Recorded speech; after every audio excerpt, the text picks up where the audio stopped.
and welcome to Culture by the Uncultured. We are your hosts, DJ, Sam, and Taylor B. We have a special guest here today. He's a friend of the show.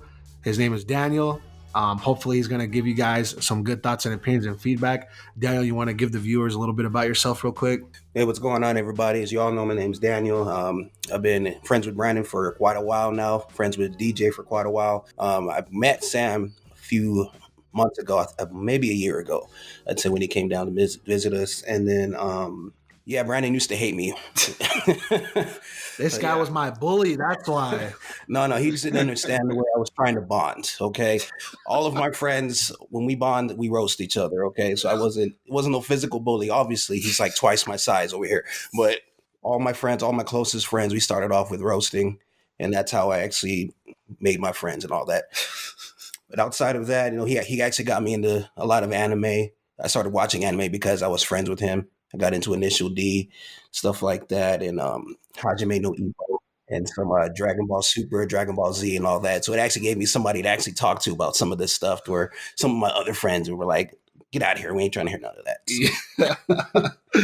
But other than that, I'm an avid sports fan. Football, golf. Yes, that is a sport. Baseball and basketball.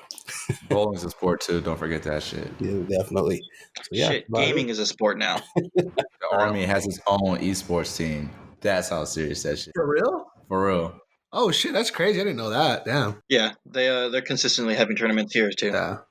Also Daniel raps too. Yes, I do rap. I'm a lyrical, spiritual, miracle individual in your swimming pool. Wow.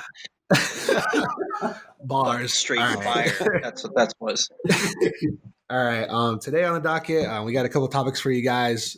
Some music news about, some things going on in the industry, a little bit of sports news for you guys. We're going to probably kick it off with a little bit of discussion about some albums that just dropped recently.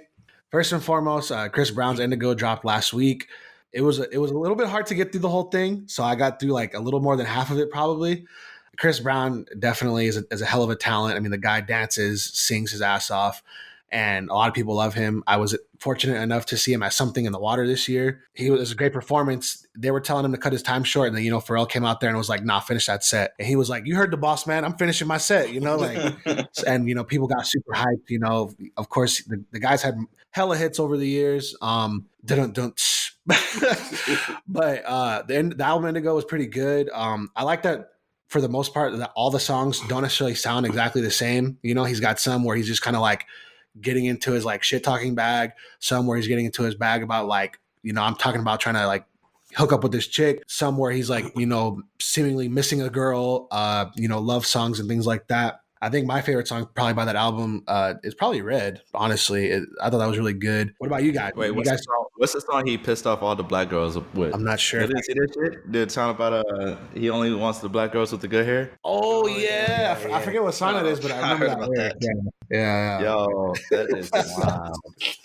I mean, if you're honest, you're honest. Yeah, it's like he's laying it out for you. If you black with good hair, then he wants you. If you don't have good hair, he don't want you. Of so many people. Yeah, for sure. And the only thing I have in my mind is, yes, you can't choose like how your hair comes out, but you can choose how you style your hair. Yeah, for sure. I'm like, the man has his preferences. Like, what do you? Don't worry. They just got to throw on a little weave anyway. They'll be all right. Yeah. Everybody that had an issue with it, guarantee you they have their own specific qualities that they want people. Yeah, so exactly. Like if you want a guy that's 6 foot, but every guy that's 6 foot don't want you, you have your preferences, but your preference doesn't want you. Like, it's just how it is. Did you guys get a chance to listen to the album at all? Yeah, I got a chance. I heard a couple of tracks from it. Like I said, 32 tracks. It's quite a lot. It's ridiculous.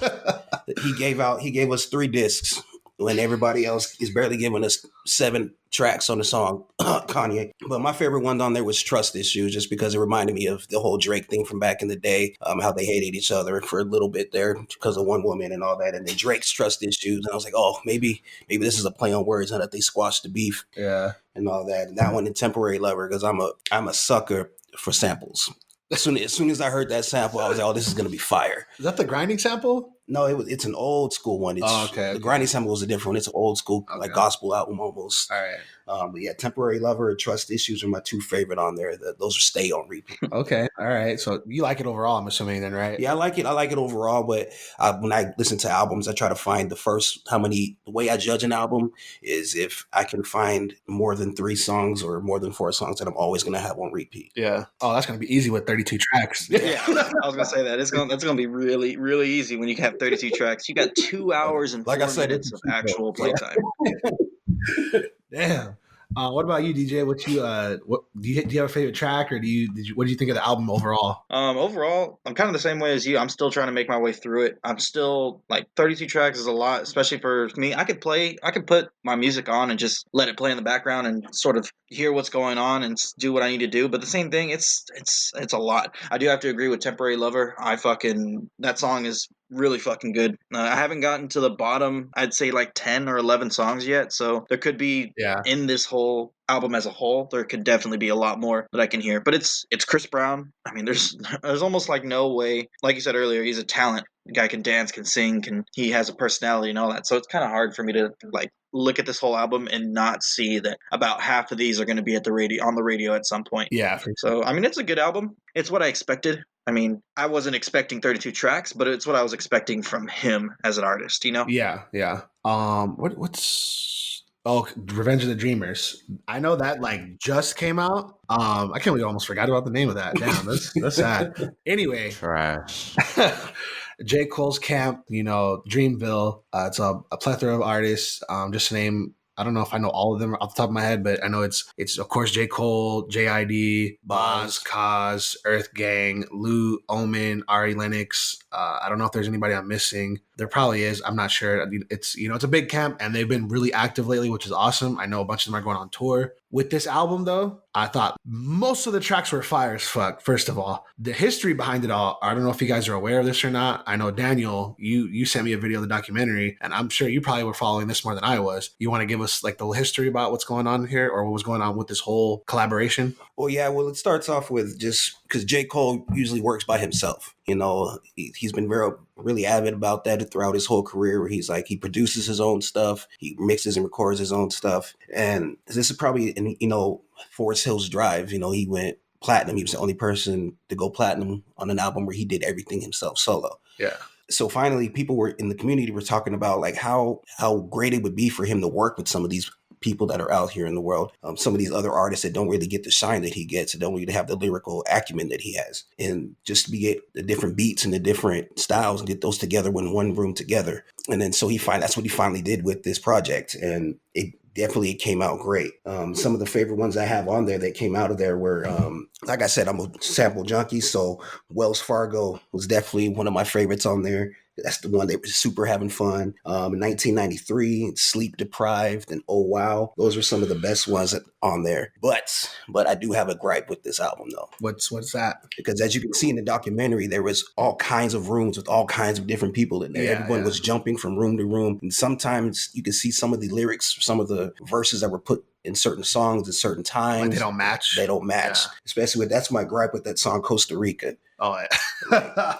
I don't know who it is in the middle that's talking about sticking a finger in the butt and this and that. That's right between JID and Boz. It's like, who put this here? Whose man's is this? Yeah, for real. For me, I think the overall, like I said, I like the album. I think some of my favorite songs are probably, I like Sunset, and I like Ladies, but that was JID and T.I. Thought that was really good. I thought it was really funny how like T.I. basically tells JID like, you know nothing about women, man. You young, And so I thought that was funny, and it was definitely a great match too. I think there's somebody from Dreamville on every track, and some songs are specific artists. Like I think Earth Gang has what solo track. J. Cole has a solo track with Middle Child. There's somebody from Dreamville in all the songs, and of course they have features from outside sources and everything like that. Kind of the caveat of what you're saying about different people at different times. I know that like in the documentary, it kind of explains that all these rooms have different vibes, and you're kind of like going in to find a spot to either make a beat or to try to make some lyrics happen, and you have this certain type of energy in one room, and then you get up to go to the bathroom, come back, your spot's taken now. now because somebody else is sitting there because all these people are going in and out of these rooms. Now you go into another room and the vibe is different, maybe an R&B vibe, or it's a little bit slower. So now you're like, man, I'm scrapping all these lyrics and I'm going to throw, write this down and stuff, But with that, I think that it gives you like this like creative overload. So it's like everybody's like lyrical abilities and like songwriting abilities and just their overall capabilities to produce and make any type of music was amplified times 10 just because they want to put out the best that they can put out in order to match everybody else that's in this room. I mean, like even if it's like different types of lyrics, like you were talking about, I don't know who it is at the middle either. It might have been Ski Mask or it might have been like Smoke Perp or something between that. I know in Costa Rica, it's like 10 guys. Like if like a 3-minute song, it's crazy. Mm-hmm. But with that being said, even those guys are going to get some shine because they're trying to bring out bars. They're not just, it might be some nonsense to some degree. Yeah. But it's like, if you listen, it's a bar still. It's got it in a rocket. It's a hot pocket. That type of stuff. Yeah. Like they're trying to come with some heat in order to combat like the guys who are, of course, magnificent in Dreamville, of course, I know that JID's going on tour, Earth Gang's going on tour. I think Basra Kaz is about to go on tour soon too. And it just was a moment in time for them to be able to get together as a collective, as their own little group, but then also invite outside sources because J.Cole had the idea to like, let me put off some flyers and get this social media. And then he gets this buzz and then they get outside people to come in like producers, engineers and all that. They get freaking social media personalities to come and like, give their take on like, oh man, there's like a bunch of creative overflow, going on in here. This is dope. Like this is a great vibe. It definitely got people talking about it. I mean, this was 2 or 3 months ago that they decided to do this. And then it was like quiet for a second. Then all of a sudden we see the yellow thing on the freaking, on everybody's like little avatar pictures. And then now like, then he's dropping 2 packs. So like, I guess Middle Child would technically be the first track or would be the first single off of the album, followed by Down Bad and Got You. Is that the one? Got Me. That's the R&B one, followed by Lambo Truck and Costa Rica, which in my opinion, of those 2 songs, Lambo Truck destroys Costa Rica. And that was 3 people versus all the people who are on Costa Rica. But anyways. Quality over quantity. Yeah, basically, yeah. Wow. Lambo Truck, it's a dope ass beat. Makes me want to kill somebody low key. Like get ready for a drive-by, turn off the lights, cruise down the street real slow. And then it's Reason. In the end, it's Reason and Kaz talking about robbing Top Dog and J.Cole. I was like, come on now. and I believe that was the first collaboration between TDE and Dreamville outside of that. Yeah. I saw like J. Cole that dang song we're still waiting on. Yeah. J. Cole and Kendrick need to drop that already. Left side. Hey. But yeah, it was great. What about you, DJ Sam? You guys thoughts and opinions on, the possibly the documentary or the collective in general and then like the album as well? Going through the album though, it's like it's actually pretty cool to think about this sort of thing that now in these times where we're starting to get all these things together. You got ASAP and you got obviously Dreamville and all these groups basically that are getting together and creating all this sort of music together collectively. It's kind of like, I want to say not like the Migos and their little group that they got and they all go off individually and do their own sort of stuff. But it kind of feels like with Dreamville, it's like it's all the sort of things that I put this album on play and I didn't stop it because it's just hit after hit after hit after hit for me personally. Like I can listen to this, I can put this on in my car, drive, and then for sure, fucking an hour later when this album's done, be like, all right, let's run that back. You get quality on almost every single track that you got on here.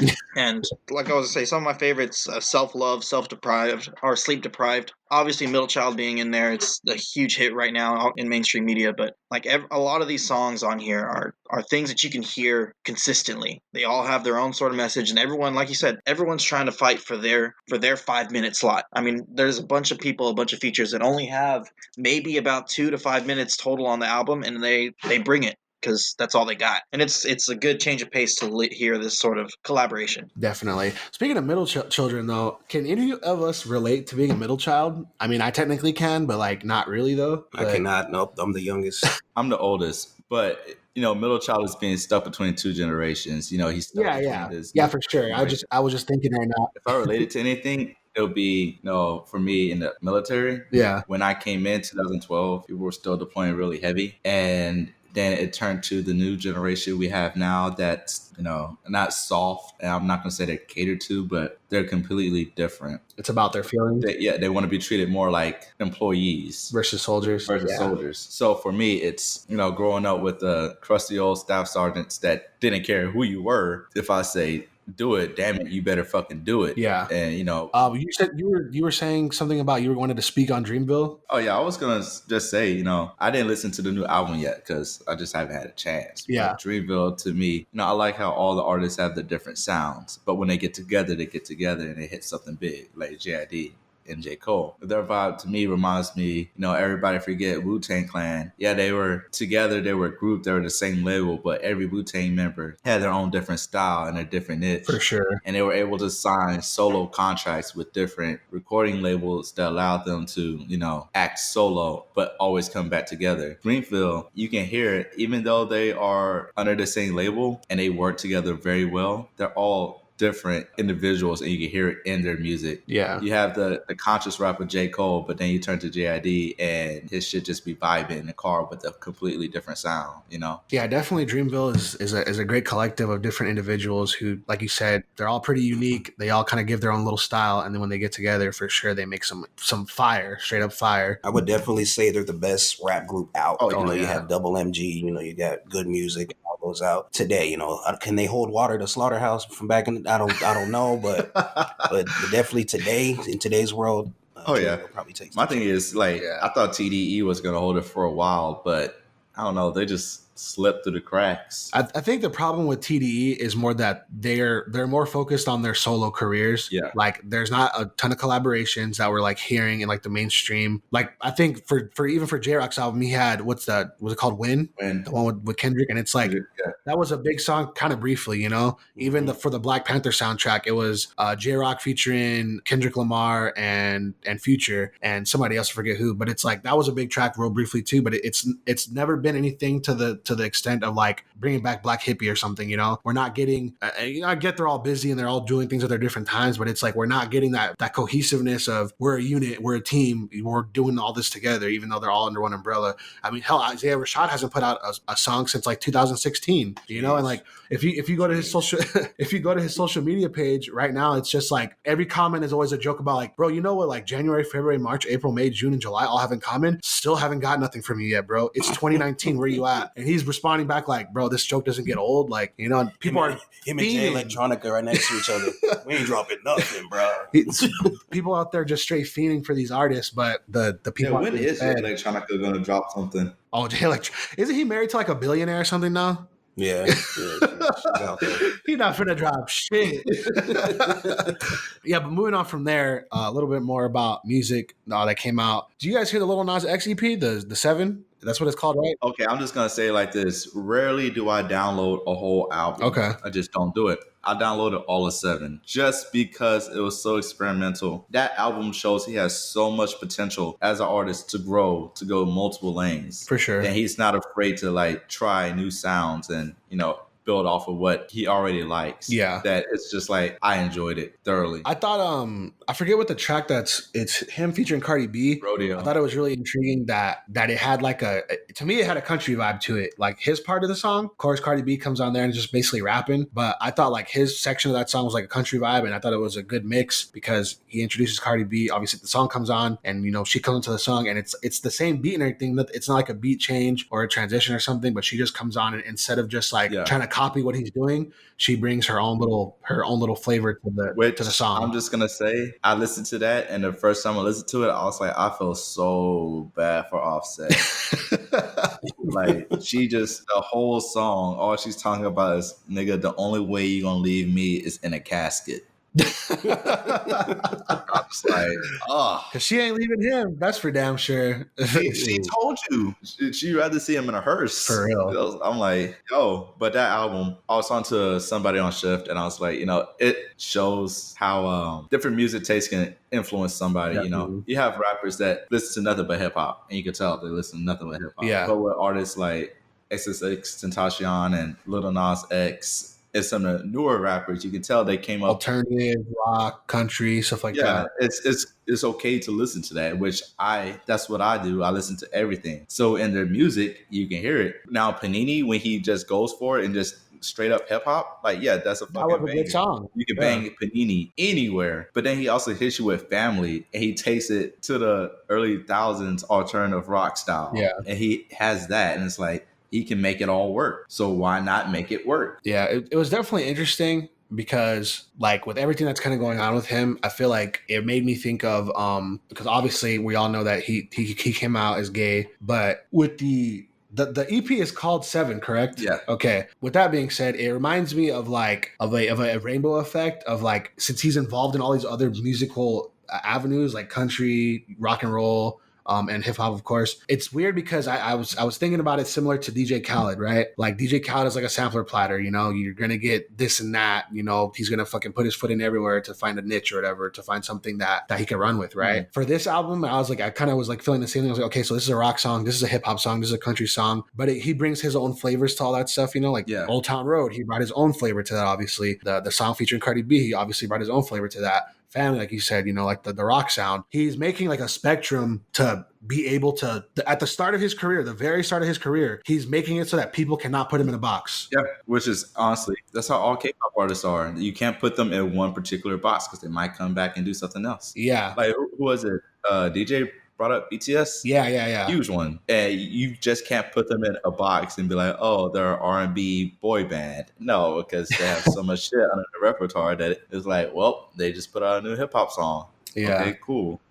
Yeah, that's kind of the thing that's going on with like you guys have been talking about Lil Nas X right now for a while, but it's like I mean you've obviously, there's no escaping listening to his music. There's no escaping it just because of how big Old Town Road is, and obviously he just came out with this album, and it's kind of like bridging the gap. You know, you don't really have a lot of people that are bridging this gap between music, because for the longest time now, rock has been rock, hip hop has been hip hop, country's been country. There's been very, very little in between, very mixing of the genres, or attempting to make your own way out of it. All together to make pop for the most part. Well, yeah. Well, it's like me and Sunny were talking, you know, pop stands for popular. So when you talk about pop music, it's popular music. And today's generation's pop music is hip hop. Yeah, definitely. Rap music, in essence, in today's terms, is pop music. Now, of course, you'll have classical pop, you know, like Britney Spears, Ariana Grande, Lady Gaga. But even then, they still borrow from elements of hip hop or rock. Yeah, rock true. At one point was pop music, you know, because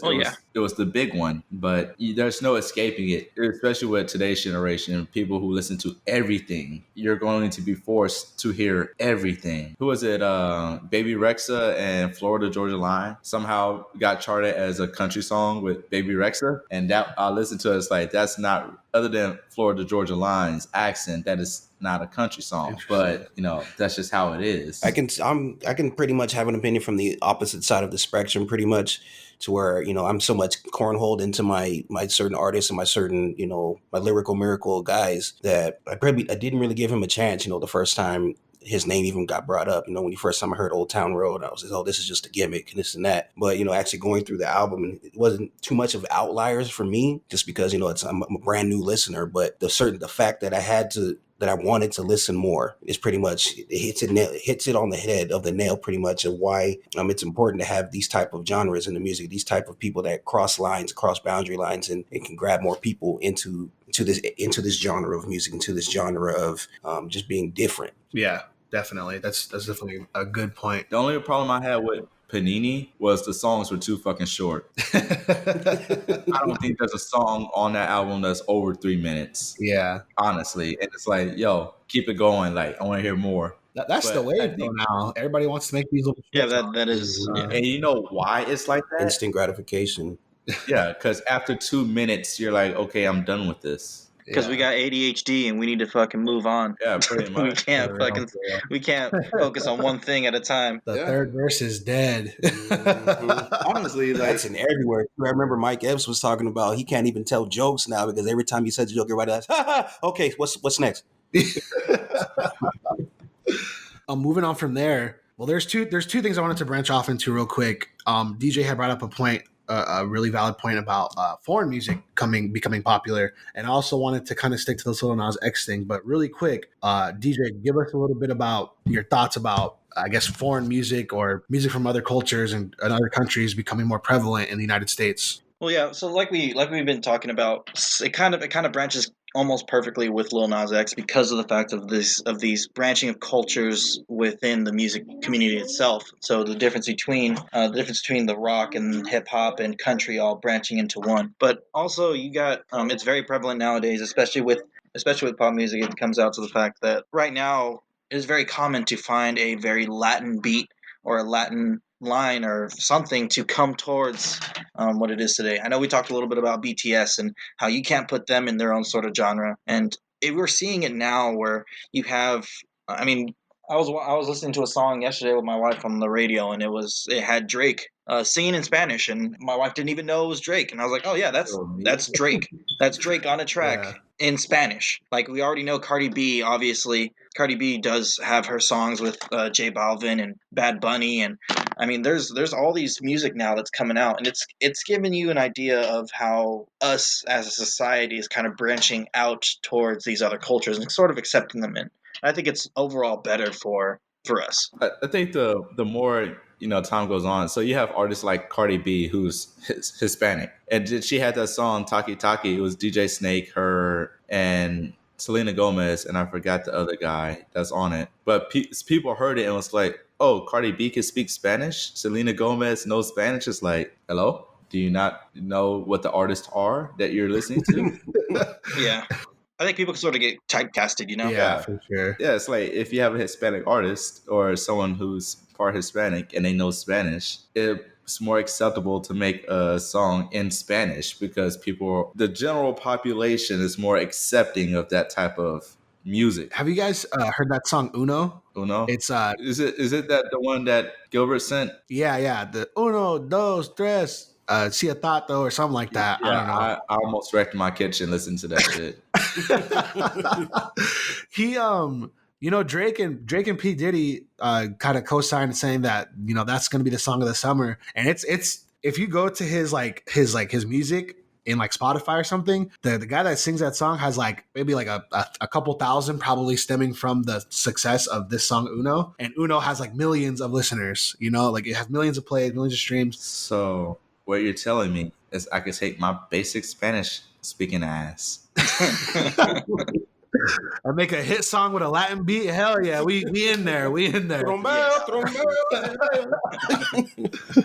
Yeah, for real. It's so I definitely agree. I think that it's very valid that it seems like the tide is kind of turning or the culture is shifting towards opening up avenues to foreign artists. I know like in like the early 2000s, they kind of did that with some English artists like Tiny Tempa and a Dizzy Rascal and a couple other guys, like their music from the UK or from London or wherever they're from was coming over here and making its way to the United States, and it was becoming popular, Of course they seem to have died out, but whatever. But now we have this cultural shift where like you said, there's artists that speak Spanish, so they're gonna have these connections to other artists that come from that cultural background and make their collaborations, release the music they want to release, talking maybe their native tongues or their bilingual tongues, and they're gonna make some dope hot ass music. People are gonna love it because they already have a bunch of fans and people are going to want to hear that, I'm sure after the first time people heard Cardi B speak Spanish, they were like, let me hear that next, Latin track or whatever, I'm ready for it, Bad Bunny, J Balvin, they're becoming super popular. I know J Balvin was at Something in the Water, and most of his set, like I'd probably say like 70% of his set was in Spanish. He would like in between, he would like say like, oh, like Virginia, how are you feeling? Or something like that, but like most of his set was in Spanish, but the whole crowd was still vibing to the good music, the good sounds, and so everything else, like possibility of like that language barrier, it doesn't matter. You don't have to understand the words to feel the vibe of a song. For sure. That's all it is. So like when I went to Korea for a year, did I understand all the words to their music? No. Did that shit bang? Hell fucking yeah, it banged. Like that's it. You have artists like Top and G Dragon. Like, yo, they do hip hop better than some hip hop artists we have in the States. For sure. And the more you're exposed to music, the more you find out, hey, yo, this shit is good. Like going to a hip hop club in Korea, one, if you can't fucking dance, don't step your ass out on the fucking dance floor. You're gonna get embarrassed. Secondly, that shit is like lit. And that's both American and Korean songs. And they don't listen to trash. That's all I'm saying. So artists that like get over it in the States because of the different demographics, that's just not good over there. And they're not going to listen to it. Yeah. If it's hot, it's hot, but they're not listening to trash ass artists the whole time. Yeah, for sure. It also really helps that J Balvin and like Bad Bunny and all these other artists, you got to think about it. Like Latin music in general is just music that makes you want to dance. And especially in this day and age, in these, in the club, in wherever you're at, the dance hall, whatever, it's music that you can hear. It makes you feel good, first of all, and secondly, it makes you want to dance. It makes you want to be a part of this, of what it is, regardless of whether you understand what the words For are or not. sure. Yeah, like I said, I think that overall we want to hear. We're pretty excited about seeing that tide turn and having artists from other countries have a chance to shine in mainstream America, because that's pretty much what we do. Like, our artists go out to all these different countries, tour the world tours, and their exposure is off the charts compared to artists from other countries who are not getting really popular or getting blown up in America or other countries, really, you know. So I think that'll be good overall for music in general. We'll start to hear better collaborations, more frequent collaborations with various artists of different cultures. Shit, we teaching everyone in the world how to speak Spanish. Yeah, I remember back in the day, the first time I heard that Miami song with Will Smith, and I was like, "Oh, what is this?" You know, they got a little Spanish in here. Like, what's he doing? Talking to them and all that. Especially me growing up so close to the border. All of us pretty much growing up so close to the border. You know, that's always been a part of our lives, even if we didn't really notice it. You know, we were walking around, we knew Spanish words and this and that. Yeah. So yeah, the Big Willie style, that album, you can see the Spanish intellect on there, and then the whole Ricky Martin when he was famous back in the day. Yep. Him, and then when Cardi B sampled him, and I was like, oh, I actually recognize that sample. Oh, look at that. Yeah, for real. I think it's great. The cultural inclusivity is going to launch us into like the next chapter of music. I feel like that'll be a big part of not only how, you know, our music evolves, like how the rap genre will evolve, how the country genre will evolve, how the rock genre will evolve, but how we evolve culturally in that sound and mixing it with other sounds as well. You know, how rap is influenced by the Latin hip hop community or like the Latin community in general when it comes to music, or, you know, Latin music, how, you know, potentially country music is affected by it, how rock music is affected by it, you know, so on and so forth. From there, though, I want to just backtrack just real quick about Lil Nas X. Like I said before, I mentioned that he came out, and I think one of the biggest things he said was like on a tweet, he put that, I don't know if you guys heard it or not yet, and some of you guys will stop fucking with me, some of you guys will still love me or whatever, but really listen to that last track on his album. And, you know, a lot of people were already saying he's gay. Evidently, he had some nudes leaked from dudes or something. And, you know, he pretty much said, like, I think he put a tweet that's like, oh, just because I'm gay doesn't mean I'm not straight. Like, I was like, okay, you know, he's a funny guy for sure. And I appreciate that he can kind of take anything that he gets on the chin. What I don't appreciate, though, is the backlash he's sort of receiving from this. I don't think that it's necessarily right that people are calling him out like this, that like people are making assumptions of certain things. For example, I don't know if you guys are aware of this, but 50 Cent and DJ Academics, they both put on a picture. Neither of them said anything specifically bad, like completely homophobic to the point where like, oh, like you're fucking rude, like you're disrespectful as fuck or something like that. But like, it's like insinuated things. Like, for example, the DJ Academics photo, it was a picture of Lil Nas X and Young Buck taking a picture together, and DJ Academics goes, caption this. And it's like, there's no need to caption that. Like, why? You're clearly doing this for a reason, and it's because of what's going on or whatever, right? 50 Cent caption or has a caption that says like, he says like, oh, like they're gonna come out with a new track called like Not Long Night in the Barn or some shit like that. It just like, you know, just little rude comments, and it's just like people are all in the comments, like when looking on Instagram or whatever and Twitter, and people are all in there like, oh, like I know what he was gonna I know what he's gonna ride till he can't no more now, you know, or he had the men in the back, not the horses, or, you know, shit like that. And it's just like, bro, like it's not like, maybe if I was younger, I might have laughed at something like this, but now, you know, I'm a little bit older, a little bit more mature. I don't really see the hilarity in this. You know, like the guy comes out, you know, he kind of explains some of the things, like, oh, like he put the rainbow skyscraper in the background for his album cover, the last track on his song. Like he said, listen to it really carefully, and pretty much just coming out and saying it on Twitter. But he's getting all this negative backlash, and it sucks because we've seen this in hip hop forever. You know, this isn't something that's brand new. Like, this is the newest case of seeing this, obviously, you know. I mean, before this, there's a guy from Brockhampton. It's not Amir Vaughn, I don't think. I forget the guy's name. But he says something like that's homosexual in like every song,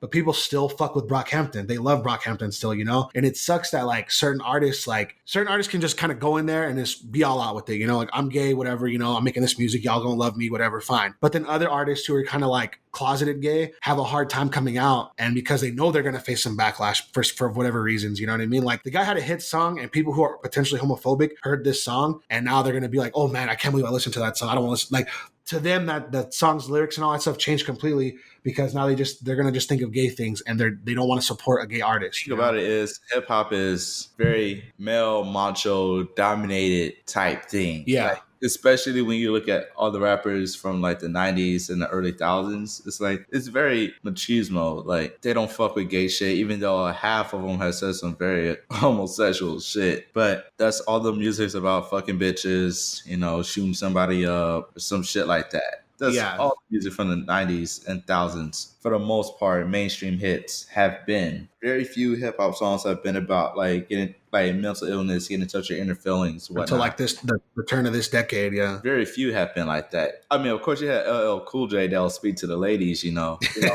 love hits. But like I said, it's very few. And the reason for that is because people don't want to hear that shit. A lot of people in hip hop don't want to see or hear that shit. Now, we had Frank Ocean that came out gay when I was still in like 2011, 2012, somewhere in that term. And he faced so much backlash for that. And one of his statements was like, I can out a lot of y'all, but I'm not going to do it. And he disappeared. Yeah, for basically. like 6 years. And it's like, we just lost a great R&B singer because y'all couldn't do this. Shit, half of the people's dads were probably singing Tank in their mama's ears.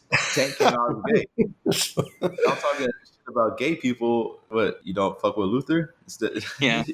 It's like that. So why is it an issue that an artist who never said he was straight in the first place, when he says he's gay, why is that an issue? Why do you guys want to take issue on it except for, try to be funny or down this one dude because of success? Right. Half the music we listen to is sexually ambiguous anyways, unless it directly says girl or boy in it. Yeah, definitely. Why do female artists get less airtime or, aren't as popular? Because, we can listen to a guy talking about, oh, I'm going to make her suck my dick or some shit like that, or slap her on her fat ass. But anytime a girl says anything she wants to do to a guy, it's like, I don't want to hear that shit.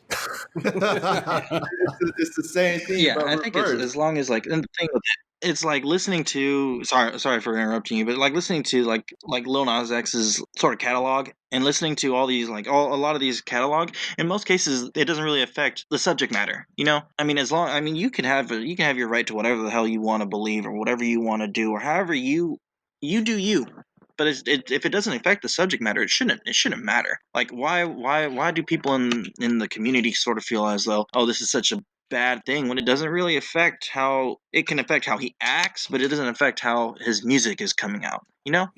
As long as he's still making fucking good music, why should it matter? Should the end all be all should be the music. It doesn't, anything what they do in their personal lives, it really shouldn't matter. Whether they're gay, whether they're black and people don't know it, they want people to know about it, that they're black, and it shouldn't matter either way. Like it's all about my perspective when I listen to the music anyway. Yeah. Whenever you're telling a story in your head and this and that, I'm picturing something else in my life that's going on, and I'm tying that into the song. Whether you're gay or not, it doesn't matter, because in my head, I'm talking to somebody else. This is what this song means to me. Correct. So my thing is, if you listen to the lyrics and you think of a gay way to transform that lyric, nigga, you gay. Right. It's like, oh, I can see how that could be related to a man, because you are relating it to a man. Yeah. Like you said, everything is ambiguity. It's sexual ambiguity. So it's like, it's really just generalized statements for the most part, especially like love songs nowadays. I mean, some still do say her or she, and I can't really think of many times. Oh, so I guess a good example would actually be Tyler, Creator's newest album, Igor. In that album, he specifically says boy and him. He has a song called A Boy Is a Gun.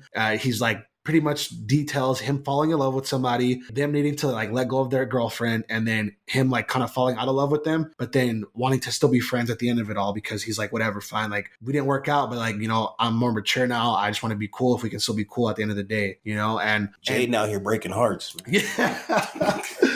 And from the point of Lil Nas X coming out, like all in totality, he just kind of pretty much went for it and pretty much explained it real quick. Tyler, the Creator, has kind of been toying with that and trolling with that thought for like the last, like, I don't know what, 3 or 4 albums. And in the beginning, he came off really homophobic, but he still would be like, "Oh, I'm gay though too," or something, you know. And it was just like, what, like, whatever, man. And it's like even now, I still have a hard time necessarily believing it, because it's not the same as like him just coming out and saying, "Hey, I'm gay, guys," just so you know, like Frank Ocean did, or like Lil Nas X did. You know, he still hasn't done anything like that. Last year at Camp Flog Gnaw, Jaden Smith tried to make a joke saying that him and Tyler were dating, but then of course right afterwards, Tyler was like, no, it's not true, shaking his head and stuff.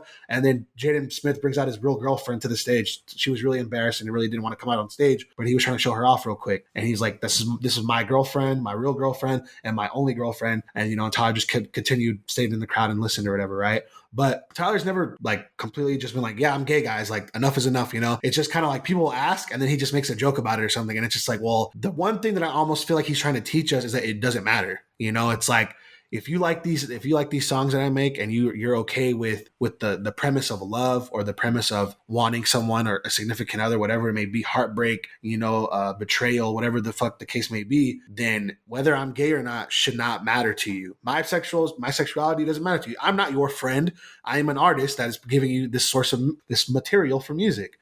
That's my goal here. It's not to be your best friend so you can learn everything about my life and, you know, necessarily know my birthday and how tall I am and have all these details about my life, my home address from when I was 12 years old, you know, where I'm from, you know, my bloodline, things like that. It's like, no, like, here's this fucking music, listen to it, enjoy it. If you don't enjoy it, fuck off. If you do enjoy it, cool, great. Support the album, you know? That's the thing, Taylor. People aren't going to be like ready to listen to somebody, because most people, they can't separate art from artists, right? Yeah. I think this was like one of our first episodes, or first talking points. So for some people, once they know you are gay, from that moment on, they're going to associate every song you make that's talking about another person to be the member of the same sex that you are. That's it. That's just what it is. So now, Tank, anytime the guys who are homophobic as shit listen to Tank, anytime he says something about a girl, they're like, nah, he's talking about a guy. Yeah. That's the reality of the situation. And some people can't take that. Yeah. I feel like in those aspects, it's definitely, you should definitely separate the artist from the music. But I feel like there's also certain instances where you shouldn't do that, such as like the whole R. Kelly thing. I can't separate him from his music. Yeah, that's just wild, you know. And it's like I don't want to listen to him at all. But like something such as like somebody's sexuality, especially if the music is staying ambiguous, their sexual preference and who they're necessarily talking to or about shouldn't matter. I mean, you know? And even if it's not ambiguous, just shut the fuck up.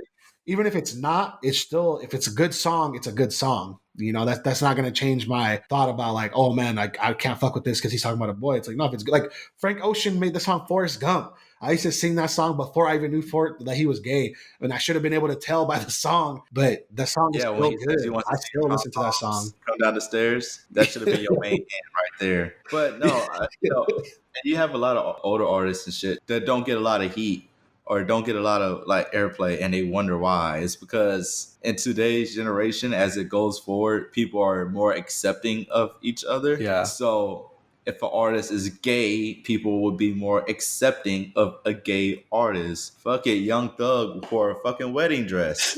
And the only people that were talking about it were the fucking old heads. But and guess old heads and like people who wanted to like make it a thing, and his career definitely survived that. So why? It obviously didn't matter that much. Because the vast majority of people don't give a fuck. Yeah. It's just the ones that are sitting here talking about it, trying to make it a thing or get their name out there, get some fucking clout. Yeah, definitely. Oh, damn, you heard what 50 said about Lil Nas X? Don't nobody give a fuck when the last time 50 put out that song. Shit, when the last time 50 went diamond? Shit. That was like in 2013 or 2012. Yeah. Loverant. And what the fuck happened with that shit? It was hot for the summer and then it disappeared. His biggest fame right now is primarily being petty as fuck on Instagram and talking shit. That's all he does. So what does it matter? Stop and get that. Empowered to. Empowered. Yeah, for sure. Don't forget, this man lost a bet to Kanye West that he can't put out another album. So what does it really fucking matter? Oh man! Oh my god! That brings back a fucking memory. Damn, when it was like the stare down on 106 and Park and all that. Holy Damn, you just showed your age right there, sir. You definitely just showed your age. Nah, fuck all that shit. Like, yo, if you can't get with it, then shut the fuck up and go somewhere else. Don't nobody give a fuck what you gotta say. Yeah, Let the dude live his life. definitely. Let him make his music, because after that album, and I see what he's capable of, if he comes out and says he ain't making music, I'm gonna be kind of mad. I'm not gonna lie. Yeah, because I mean, like you said, that's what happened to Frank Ocean, and that sucked. Like, we didn't get nothing from him for so long, and then we got the 2 projects, and like, I don't think either of those projects were necessarily better than Channel Orange, but I don't know what kind of place he was in while he was making that music. I don't know if he was in a good mindset, if he just was like, fuck it, I'm gonna just put something out for my fans, or what the mentality of him making that album was. I hope he's making another album right now, because I mean, Blonde came out in 2016. I want to say 15 almost. Yeah, so like it's been a minute since that's been out, and we're definitely waiting for some new material from him, gay or not. I just want to hear some Frank Ocean. But as far as the tip on about people making comments about it, making jokes about it, you do got to look at the ulterior motive behind it. Because when I actually have one gay friend in this world, and I met him out in when I was living out in Tahoe and all that. And the moment he got put on my crew, like everybody already knew like he was gay and all that, and they wanted me to feel a certain way about him, working on the crew and this and that. And then I went up to him and I told him, I was like, hey, you're the first gay friend I'm gonna have in 23 years, so I got a lot of jokes. I went home and I told him, like, I got gay jokes for days, I'm used to this. And he was just like, I'm totally cool with it and this and that. And then he actually ended up being a really good worker, really good friend and all that. And it was just like none of him being gay didn't even matter at the end of the day, just because I was honest with him on the outside, and then he was honest. We were honest with each other, So it's that right there makes it a good point to say that it doesn't matter. Whatever the product is what should matter. Yeah, definitely. Exactly. Like, who am I to judge you for your lifestyle if I don't want someone judging me for my lifestyle? Amen. Yeah. Well, like, if I'm gonna judge you for what you do and who you with, like, then you should be ready to get judged for what you do and who you with and how you live your life. Yeah, for real though. Like, one hypocrite shouldn't be telling the other hypocrite that they're wrong. Yeah. That's it. Definitely. And I mean, I'm sure we could go on and on about this topic, but we're kind of running out of time. So real quick, I just want to let you guys have a moment to talk about sports. Yeah. Obviously, like always, I'm not like the biggest sports guy in the world, but these guys are. I know you guys all got something to say about it because you guys all had something to say about it in the pre-show show. So let's hear it. Who wants to go first? Yo, all I'm going to say is the fucking Knicks made me a liar. I had called it a week early. I was like, KD, Kyrie going to the Knicks. They're going to New York. And the NCO told me, yo, shut the fuck up. They ain't going to the Knicks. I said, watch. These motherfuckers, we got the ESPN update talking about they going to the Nets. I was like, I'm not going back to work. I showed up. He's like, what happened to the Knicks? It's like, hey, where Brooklyn at, man? I mean, so I knew it was somewhere around there. Just couldn't put my finger on it. Right down the street. It's fine. But Zion going to the Pelicans. I was like, thank the Lord. Thank you. Yes, we losing AD, but hey, I think we got the better end of that trade. Definitely got the better end. That's a cool little squad now. But I actually hate that Nets move, to be honest with you. I hate that those two went to the Nets. They could have went to any other. I could name a couple of teams right off the bat. They went to it. It's automatic championship. They had gone to the Sacramento Kings championship. They already got established roster up and down on that team. Adding those two players in there, it's a game set match. But what I hate about them going to the Nets is just because they just had a career year from like all of their guys. Like D'Angelo Russell left LA and everybody was like, oh, is he a bust?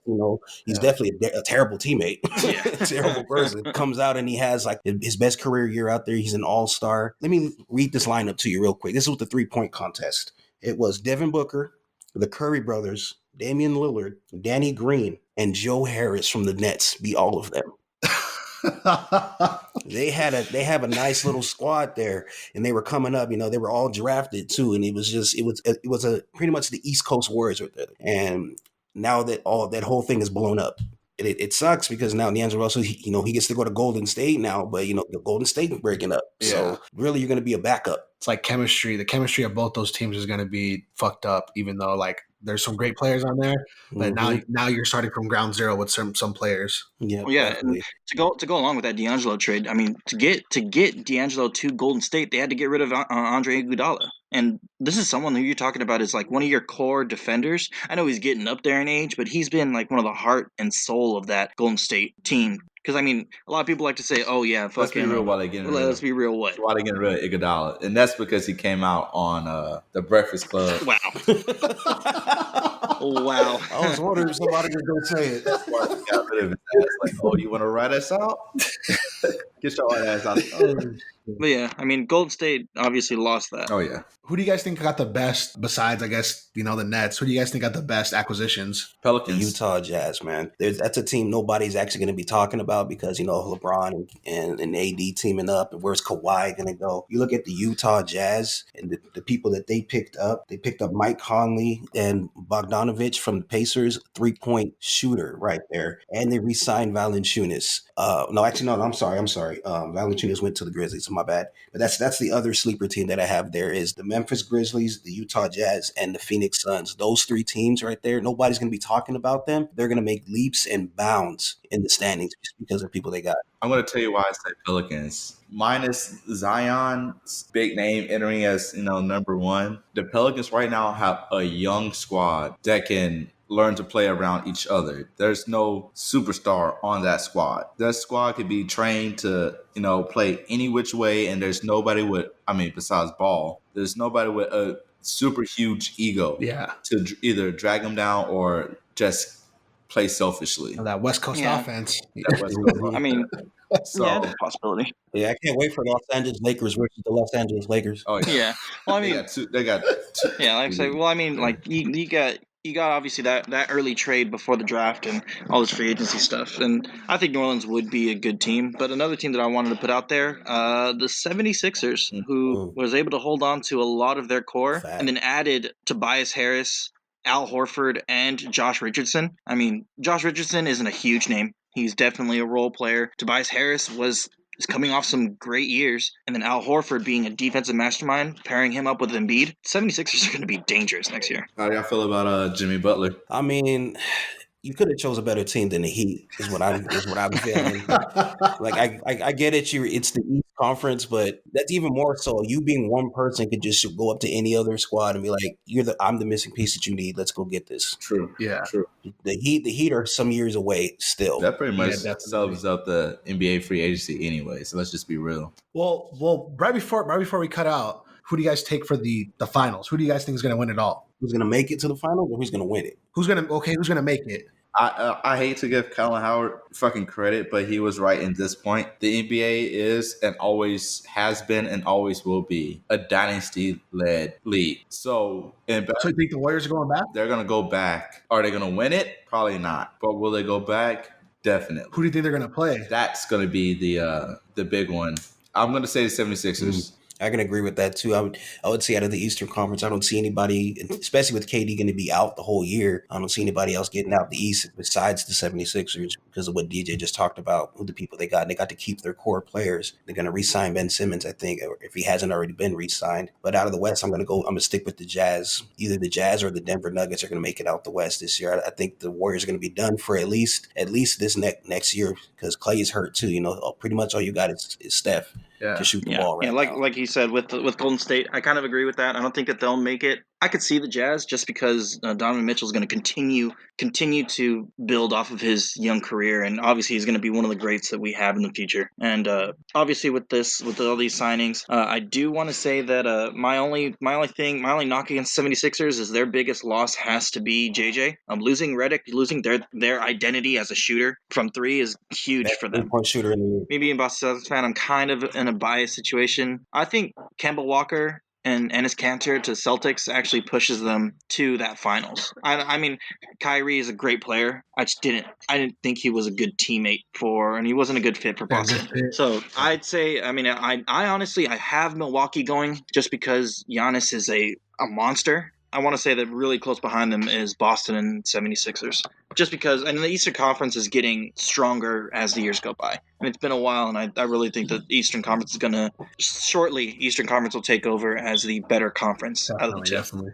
All right, well, that wraps up things for this episode. Like always, guys, be sure to follow us on Spotify. Be sure to follow us on Apple Podcasts. Subscribe and like videos on YouTube. Give us feedback in the comment section there. Also, Facebook, be sure to like our page. We also post the videos on Facebook as well every week. We have a Patreon as well if you feel like you want to support us. Everything, like I said, as always, is Culture by the Uncultured. Instagram, Facebook, YouTube, Spotify, Apple Podcasts, all Culture by the Uncultured. And then Twitter, of course. Twitter is CBT Uncultured. Once again, that's CBT Uncultured on Twitter. You know, give us any feedback you guys can anywhere. If you guys want to share the videos, that's awesome. If you guys want to like them, go ahead and like them. But overall, we're looking for some feedback. We want to hear what you guys think about the show and any ways that you think we may be able to improve the show. And until next time, guys, we have been Culture by the Uncultured. See you guys later.